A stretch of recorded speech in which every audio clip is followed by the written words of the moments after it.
வாழ்க்கையிலே அடிமனத்திலே நம்பிக்கை என்பது இருக்க வேண்டும்.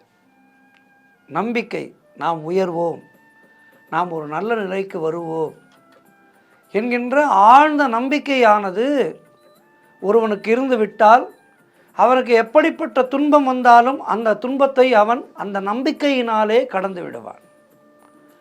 ஆலயத்துக்கு செல்வது, வழிபாடு செய்வது எல்லாமே இந்த நம்பிக்கையை, ஆழ்மனத்தினுடைய நம்பிக்கையை வளர்த்து கொண்டு ஆன்ம பலத்தை உருவாக்கி கொள்வதற்குத்தான். ஆன்ம பலம் ஒருவனுக்கு உருவாகிவிட்டால் அவன் எப்படிப்பட்ட கடுமையான சூழ்நிலைகளையும் கடந்து விடுவான். உலகிலே தீர்வில்லாத பிரச்சனை என்பது எதுவுமே கிடையாது. உங்களுக்கு கடன் அதிகமாகிவிட்டதா, நிறைய உழையுங்கள்.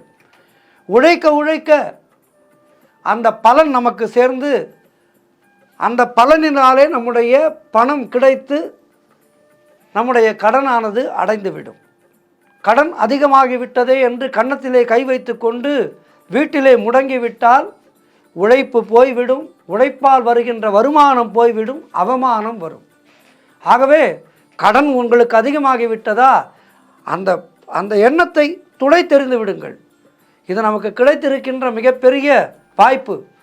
இந்த கடனை அடைப்பதற்காக இதற்கு இரட்டிப்பாக நாம் சம்பாதிக்க வேண்டும். 1 லட்சம் ரூபாய் கடன் இருக்கின்றதா, 2 லட்சம் ரூபாய் நாம் சம்பாதித்து இந்த 1 லட்சம் ரூபாய் கடனை அடைத்து விட்டு 1 லட்சம் ரூபாயை நாம் வங்கியிலே போட்டு வைக்க வேண்டும் என்கின்ற அந்த அசாதாரணமான நம்பிக்கை நமக்கு வேண்டும். அந்த நம்பிக்கை வந்தால் கடனை பார்த்து நாம் பயப்பட மாட்டோம். அதுபோலத்தான் நம்பிக்கையை நாம் அதிகப்படுத்தி கொண்டு விட்டால் எப்படிப்பட்ட பிரச்சனைகளையும் நாம் கடந்து விடலாம். ஒரு சிறிய கதை நினைவுக்கு வருகின்றது. பெரியவர்கள் சொன்ன கதை இது. ஒரு பெண் தினமும் கோவிலுக்கு செல்வார். ஒரு நாள் அந்த பெண் அங்கு பூஜை செய்கின்ற அர்ச்சகரிடம் சென்று, தினந்தோறும் கோவிலுக்கு வருவதால் நன்கு பழக்கமாகிவிட்டார்கள்.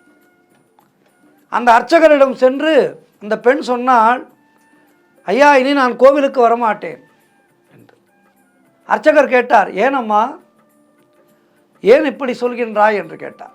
அந்த பெண் சொன்னால், கோவில் வளாகத்திலே மக்கள் செல்போனிலே எதை பற்றியோ பேசுவதை நான் பார்க்கின்றேன். கிசுகிசுக்கும் இடமாக கோவிலை சிலர் தேர்வு செய்து வைத்திருக்கின்றார்கள். தேவையில்லாத விஷயங்களை பேசுகின்றார்கள். அதாவது செய்யக்கூடாத விஷயங்களை எல்லாம் கோவிலிலே செய்கின்றார்கள்.